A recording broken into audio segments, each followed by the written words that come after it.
Hey Chris, I have a steel ball and I'm going to drop it on the aluminum deck, and then you're going to drop it on the armor deck, and we'll see what difference we have. Sounds All right, great. here we go.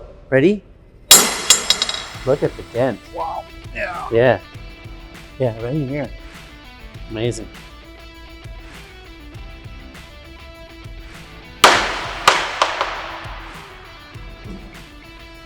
No I dent. don't see anything. There's no dent. Let's do it a little bit harder. Okay.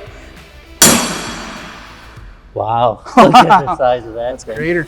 Yeah, that's a crater. Go ahead, give it everything you got. Amazing. No dent. Nothing. Nothing. No dent. Nothing. Hey, this really shows you that armored deck doesn't take abuse.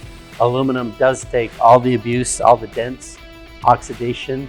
It would be a reason that you would want to consider what kind of deck you really want with a CNC router. Like the Titan, you would want armor deck compared to what you'd get with other routers that are using aluminum. Absolutely. Perfect.